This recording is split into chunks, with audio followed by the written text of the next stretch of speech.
Yes, this is a real truck and I'm going to prove it in today's video. I'll include a link to the Stockton 12 Honda's website in the description down below. They're providing us with this Ridgeline. Also include a link to my car buying guide. Let's get into it.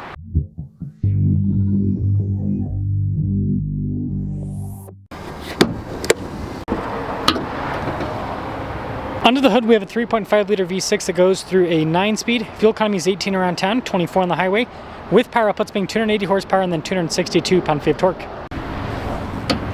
I'm trying to reach 500,000 subscribers before the end of the year, so I'd really appreciate it if you'd help out with that. Not much to go over on the hood side of things, but it is very silver. Speaking of silver, or rather chrome, you can see the chrome goes into the headlight and then all the way across the grille. We do have a little HPD badge. And then at the very bottom you have a turn signal indicator, and below that you have the fog lights. And putting it all together, I mean, this looks just like the previous gen Pilot / Passport. Tire wheel setup is 245 by 60 by 18. The wheel's completely blacked out. HPD there in the center. And those are nice all-terrain tires. Got these somewhat rugged fender flares. You can see the rest of the trim there too. And this does have independent suspension in the front and the rear, and it's unibody, but you can see it's got a truck bed. With the key fob, we've got the lock and unlock function, remote start, and then the Honda logo there on the back. Now this tailgate setup is pretty cool. So it pulls down like a normal tailgate, and you can see that there's a bed behind it. We've got lights here and protection from the factory, and it closes like a normal tailgate. And then they also give you this little handle down below so you can open up like a barn door. But if that wasn't enough utility, you can open up this little trunk here in the back as well, and you'll notice there's a spare in there. Pretty boxy looking taillights, and then Ridgeline stamped into the tailgate. That's everything for the exterior, and also towing capacity, if memory serves me right, it's about 5,000 pounds. But let's pop inside. Nice soft touch here on the armrest. We've got a cup holder here in the back. Pretty fancy seats, perforated all down the center. And you can lift up the seat for a flat load floor underneath. Legroom back here is good. We also have a storage pocket, vents in the rear, and a little 12-volt. And then headroom here in the back is also good. Keyless entry up front. More nice soft touch trim all over the door panel, including the lower section where you can rest your arm. Blind spot monitoring with the mirrors. We've got memory seat functionality, and the front two windows are automatic. 1,477 pounds of payload capacity. This actually has a gross vehicle weight rating of over 6,000 pounds, so tax right off. Here's the front seat, nice perforated trim all down the center, power adjustments on the side. Got our little mirror adjustments on the side, econ mode, and then down below you've got your buttons to turn off the stability control, lane departure, and collision assistance. And let's start her up.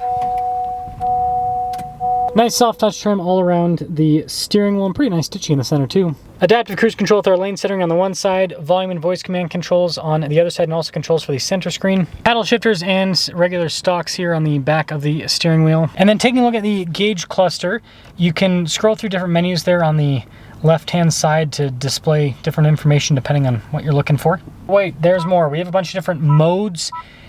Basically normal driving mode, and then you have modes for different inclement weather conditions. Backup camera in reverse, decent resolution. As for the infotainment system, you've got the physical buttons there on the side, kind of like a little shortcut setup. It's pretty quick to respond. It also does come with Apple CarPlay and Android Auto. Nice soft touch trim all across the dash. We've got our dual zone climate controls, or rather tri-zone, because you do have a rear climate as well. Below that we've got our controls for the heated seats, some USB ports, and a wireless phone charging pad. Bunch of little buttons here for the transmission select. That's your drive mode select, your auto stop start, and some cup holders right next to it. Got this massive center console. More nice trim on the top of that. Got a couple controls up top for the center. $42,980 is the base MSRP for this RTL Plus. After all options, $46,925. Let's see how the Ridgeline performs. Well, let us set off in the Ridgeline. See how this big bad boy pickup truck performs. You know, I'm glad to see the world's come around, and most people now finally see the Ridgeline as a truck, because in the past people would go, no, it's not a real truck, it's not body on frame, doesn't have a solid rear axle. Some people say it's not a pickup truck if it doesn't have a solid front axle too. But now people are like, you know what, it's nice having something that's more car-like, instead of driving around a big pickup truck that gets 2 miles per gallon and handles like a boat. V6 is very responsive. That mirror needs to be adjusted. There we go.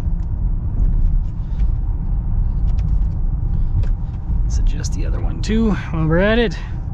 Probably should have done that before I drove, but you know, you guys don't pay me to be smart.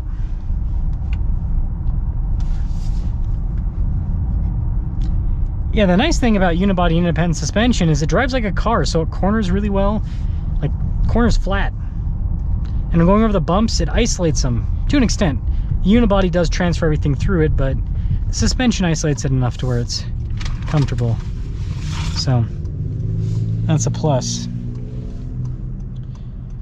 And let's see this V6 again.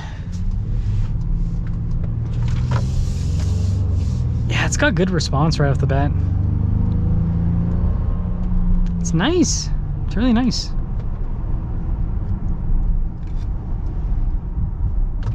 No complaints with that. Yeah, again, the handling.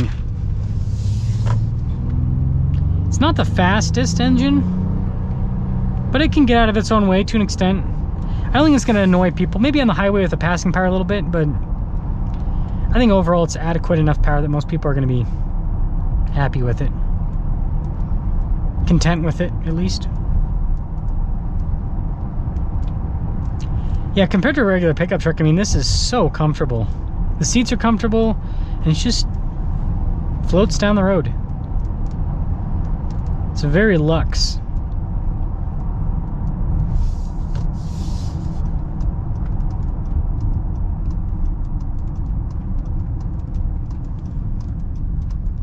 Braking's not bad at all either. And it kind of just smooths everything out.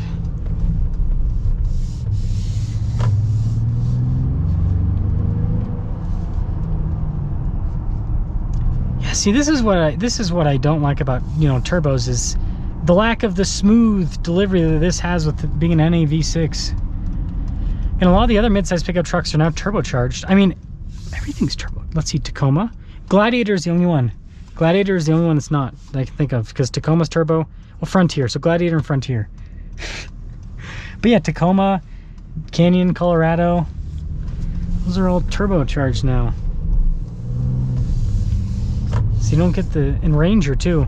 So yeah, you don't get the smooth delivery that this NA V6 has. So altogether, the Ridgeline has most of the pickup truck ingredients. Can't say all technically, but most of the pickup truck ingredients. It's big inside. It's got solid bed storage. It's got solid payload capacity. The towing capacity is not massive, but again, you got to remember this is a car with a truck bed, so it's not going to be the craziest, but it'll get the job done for most people. And it just drives well. And so it's like, if you're going to be using the truck for truck stuff 10% of the time, and you're going to be using it for commuting 90% of the time, this is the way to go. You get better fuel economy, you get a more comfortable ride, easier to get in and out of the vehicle, handles better, it's quieter, and it's got these nice all-terrain tires, so you can still go down, you know, rugged trails and stuff, no problem. Honda's got a great all-wheel drive system that can, you know, help distribute the power around when stuff starts slipping and everything. So I don't know, I think all in all they do things quite well.